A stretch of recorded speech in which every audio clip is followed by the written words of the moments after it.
Bueno, espero que estés listo ahí, que estés lista para recibir la palabra que Dios puso en mi corazón para hoy, ¿sí?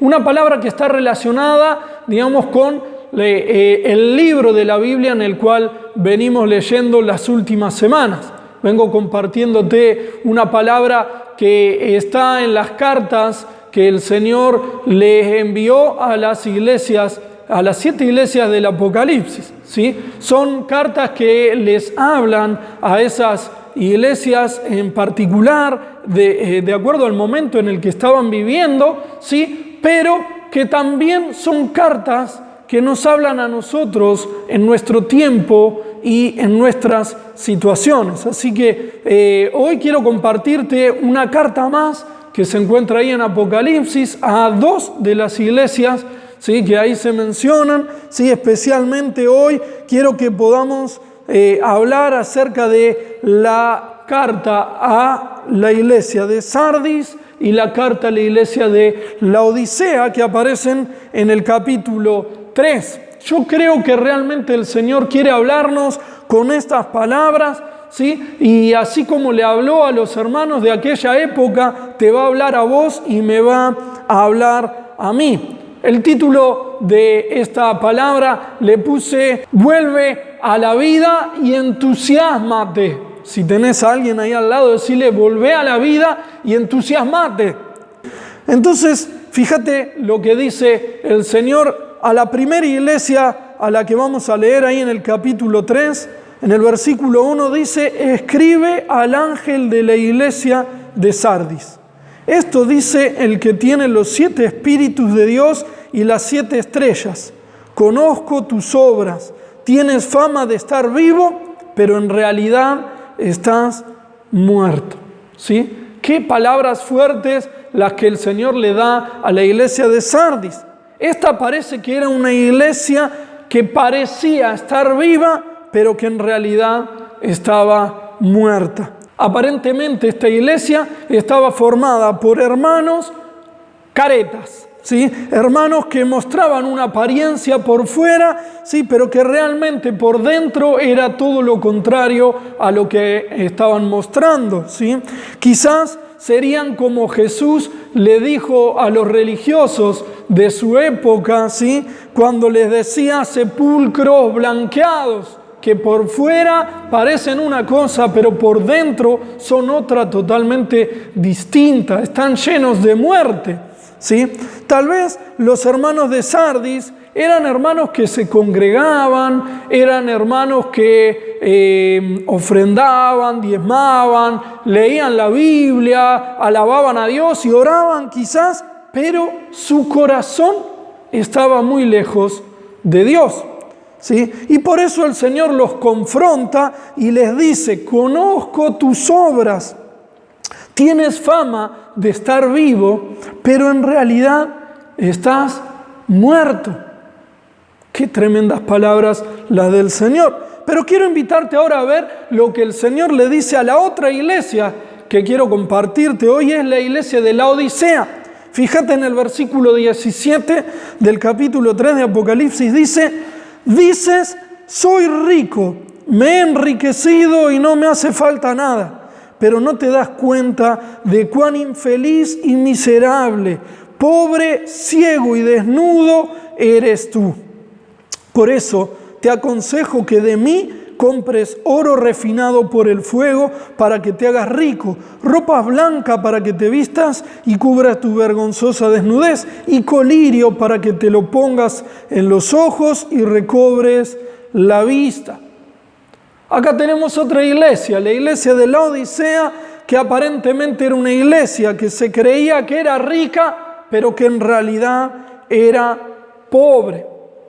Por lo visto acá en Laodicea había hermanos orgullosos, había hermanos que se la creían, ¿sí? Hermanos que se sentían satisfechos, que no necesitaban nada, ni siquiera lo necesitarían al Señor, ¿sí? Dicen los comentaristas que en esta ciudad de Laodicea había 3 motivos de mucho orgullo para ellos, ¿sí? En primer lugar, la riqueza monetaria, la riqueza material que este pueblo tenía. pero además eran muy buenos en la industria textil, especialmente en la lana. Y otro aporte, otro motivo de mucho orgullo que tenían los ciudadanos de ahí era que eran muy buenos en la medicina. Tenían una escuela de medicina y de hecho en la producción del colirio, muy bueno para la vista, ¿sí? Por eso los hermanos, ¿sí?, así como todas las personas que vivían en aquella ciudad, estaban orgullosos, se sentían superiores, estaban satisfechos porque materialmente tenían todo. Pero el Señor los confronta con la realidad espiritual y les dice: en realidad ustedes son infelices, son miserables, son pobres, están ciegos espiritualmente. Y es más, le menciona una de las falencias que había ahí en la ciudad, y era el tema del agua. Ellos tenían problema ahí en la Odisea con el agua. Dicen que el agua que ellos tenían era tibia, por lo tanto no les servía ni para tomar, ni para refrescarse y otras necesidades en las cuales tenían que requerir de agua en estado natural, ¿sí? Y dice que el pueblo se quejaba por esto. Sin embargo, se creían que eran ricos, pero se quejaban. Y el Señor acá también les dice, en el versículo 15, conozco tus obras, sé que no eres frío ni caliente, ojalá fueras lo uno o lo otro. Por tanto, como no eres ni frío ni caliente, sino tibio, estoy por vomitarte de mi boca. ¡Wow! ¡Qué palabras tan fuertes son las que el Señor les dice a esta iglesia! Lo que el Señor estaba haciendo era compararlos a ellos como iglesia con el agua que tenían en esa ciudad. Y entonces les estaba demostrando que así como el agua no les servía a ellos para saciar la sed ni para refrescarse, así ellos como iglesia eran para la gente de aquel momento. No les servían, sí, para calmar la sed espiritual que tenían, pero tampoco les servían para recibir la frescura que necesitaban para el alma, para el cuerpo y para el espíritu. Y entonces a mí me gustaría preguntarte, me gustaría que nos preguntemos por casa, ¿cómo andamos con estas cuestiones? ¿Sí? ¿Estamos siendo una iglesia pertinente, oportuna, adecuada para este tiempo? ¿Estamos siendo la iglesia que la gente necesita en este tiempo? ¿Sí? ¿Estamos siendo una iglesia viva, despierta, apasionada por Dios? ¿Sí? ¿Estamos siendo esta clase de iglesia? Una iglesia que manifiesta los frutos del Espíritu, una iglesia que manifiesta el poder de Dios en sus acciones y obras, una iglesia que está fuertemente unida, ¿sí?, trabajando para el avance del reino de los cielos sobre la tierra, una iglesia que ora para que las personas se conviertan, una iglesia que enseña, que predica el evangelio, una iglesia que sirve a los necesitados.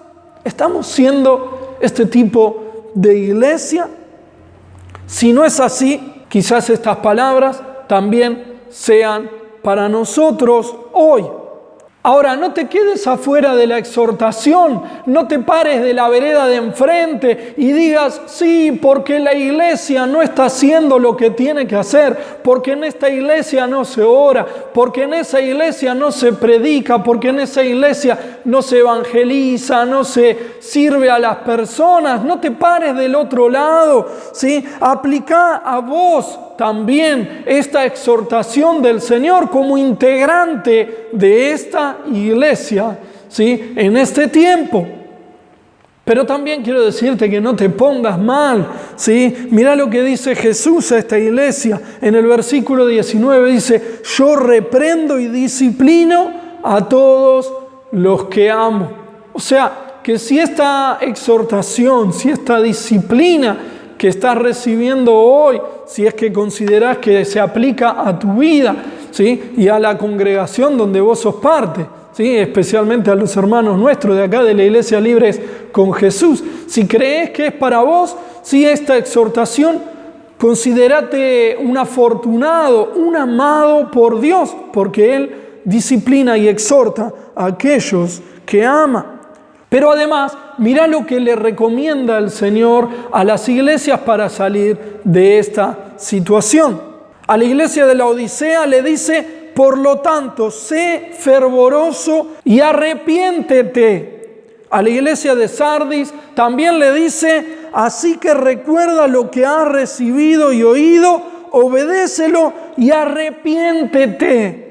A las dos iglesias el Señor le dice las mismas palabras: arrepiéntete. La palabra griega ahí es metanoia, cambio de mente y cambio de actitud, cambio de conducta. Arrepiéntete. El Señor nos dice a nosotros: cambia tu situación, cambia tu manera de pensar y cambia tu manera de vivir. ¿Sí? Como dice en el versículo 2 a la iglesia de Sardis: despierta, reaviva lo que aún es rescatable. No sigas durmiendo, ¿sí? Recordá las enseñanzas de Dios y ponela por obras, ¿sí? O como el Señor le dice a la Odisea también: por lo tanto, sé fervoroso. No dejes apagar el fuego del don de Dios sobre tu vida. ¿Sabes que estos problemas que tenía la iglesia de Sardis y de la Odisea son problemas comunes a todas las iglesias de todos los tiempos? ¿Sí? ¿Y sabes cuál es la raíz de estos problemas? ¿Sabes por qué muchas veces nos dormimos espiritualmente en las iglesias? ¿Sabes por qué nosotros nos entibiamos espiritualmente y dejamos de cumplir con nuestra gran comisión como iglesia? Porque dejamos de orar y de recibir la llenura del Espíritu Santo. Sabes que en estos días estamos recordando, sí, el Pentecostés. Es aquel momento donde la iglesia primitiva comenzó, ¿sí? Donde se inauguró con la llenura del Espíritu Santo, con el descender del Espíritu Santo sobre cada creyente, y recibieron ellos el poder, el valor y la autoridad para ser testigos de la resurrección de Jesús ahí en Jerusalén, en Judea, en Samaria, ¿sí? Y para poder bendecir a todas las personas de aquel momento. Si vos prestás atención a la historia del cristianismo, vas a ver que cada vez que la iglesia perdió el hábito de orar y llenarse del Espíritu, se apagó, se durmió, se entibió y hasta murió espiritualmente. Pero cuando decidió volverse al Señor, buscarlo en oración y llenarse del Espíritu, la iglesia se avivó, la iglesia se levantó, se fortaleció y predicó con todo poder el Evangelio del Señor. Qué bueno sería que en este tiempo, hoy cuando estamos recordando el día de Pentecostés, cuando el Espíritu Santo descendió sobre todas las personas, sobre todos los creyentes en Jesús, en aquel momento, sí, que hoy sea el día en el que el Señor descienda con su Espíritu sobre nuestras vidas y avive el fuego de su Espíritu sobre nosotros y saque toda apatía, todo desgano, toda tibieza, toda sequedad y muerte espiritual y nos vuelva a la vida, al entusiasmo y a la pasión por cumplir con nuestra misión sobre la tierra. ¿No te gustaría que suceda en vos?